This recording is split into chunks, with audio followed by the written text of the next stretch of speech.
This must be like my edition of Face Off here.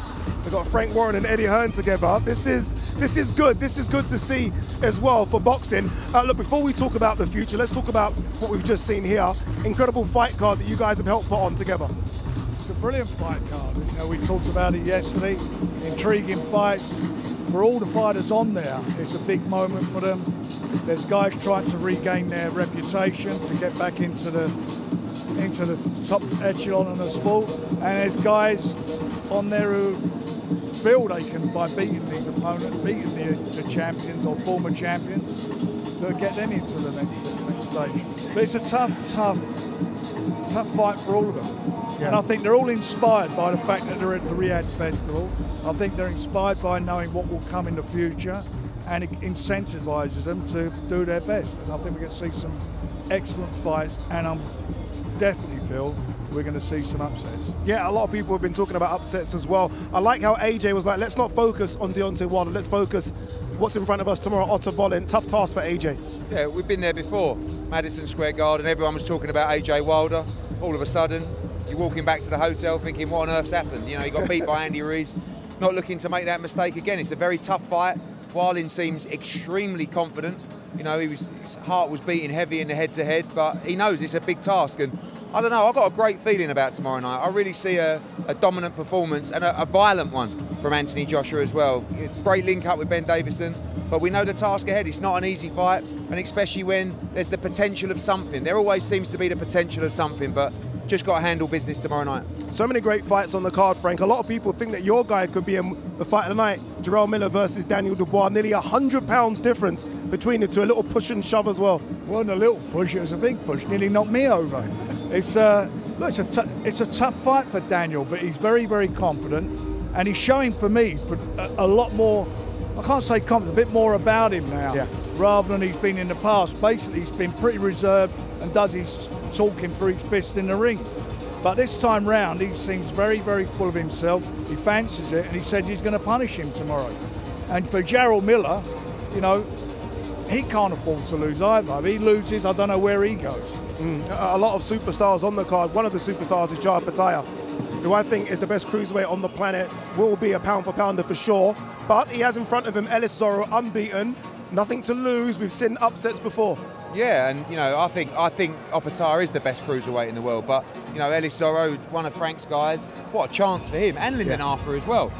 Big outsiders, but you know, is Opatara overlooking? You know, there's always plans, isn't there? We sit down, you know, His Excellency's got plans for this fight after, and sometimes when you get someone like Lyndon Arthur or Ellis Zorro, this is a shot of a lifetime for them. So they're going to come prepared. He's an undefeated fighter.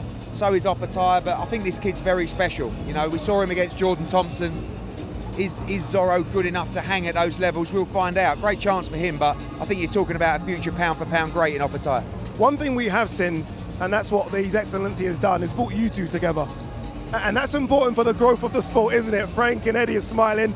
It's important though, isn't it, for the growth of the sport? When you see what's happened in America with HBO and Showtime, to see two of the big promoters working with each other, broadcasters working with each other, things can only get better, surely. Yeah, I mean, there's always rivalry. I'm sure there'll be rivalry next week, but we're not idiots. Like, I think we love the sport. And when there's massive opportunities for our fighters and our business and the sport of boxing, you know, we'd be plonkers if we didn't try and make this work. And you know, we had a nice evening last night. So thanks for the invite. No, I think maybe actually he's not too bad after all, maybe, you know, but it's exciting. I mean, I've never been involved with anything like this before. And, Nor you know, me. And, I think, like I said, regardless of the rivalry, we love the sport. And this is a massive opportunity for boxing. Without doubt, it is. And look, as Eddie said, we cannot afford to let this get ruined. And it won't do, because I think there's everybody's like-minded. Because at the end of the day, what counts are the fighters, and the fighters are getting life-changing money for these fights. And we can't stand in the way for whatever reasons we feel we might.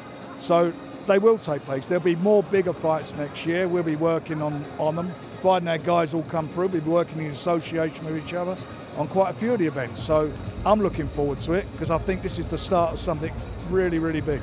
Yeah, Fury Usyk's already done for Undisputed, right? We're looking forward to that one in February. AJ Wilder, that's the one everyone's been talking about for years. 5 years, we feel like they've been circling each other. we're this close now.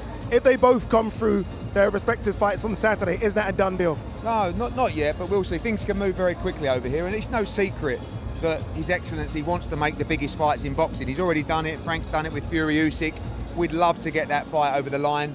You know, we know there's a proposed date for March, but you've got to get through Saturday, both guys. And by the way, Deontay Wilder's not in a gimmick at all fights against Parker. And both guys have got to get through injury-free. We know Usyk Fury was potentially on December. All of a sudden you have a tough fight, you get dropped and the date gets pushed back. So not only have they got to win, but they've got to win well without any damage. So we'll see after tomorrow night, but let's just win, Eddie, eh? Come on. Yeah, let's just win. We've done this before. Right. Let's just you are right. Let's not do that again. So many banana skins around us. Before we wrap, so many great fights on the card. Go on, Frank, pick your fight of the night. What are you thinking? Do you know, it's really difficult. I mean, for my self-interest, obviously it's Daniel. I think it's a 50-50 fight on paper. I think my man will do the job, but it's going to be, it's going to be quite interesting to see how he comes back from his loss against Usyk. And I think the two joint main events, or main events, whichever one it is, I think both of those fights, there's a lot of jeopardy involved for both, for both the former world champions, and obviously as the former world champion in Joe Parker being there. The two opponents, the two guys in the red corner, both of those have a massive opportunity. So that's why, again, there'll be competitive fights, there'll be great fights, and the one thing is, out of all this, the winners will be the fans, because this is a magnificent night of boxing. And as Eddie said, neither of us have been involved in a show like this before, never seen anything like it, and it go from strength to strength. I've got to stop it, Eddie. I can't even get yours. I'm sorry. Make sure you guys tune in tomorrow for what AJ called the best fight card we've ever seen.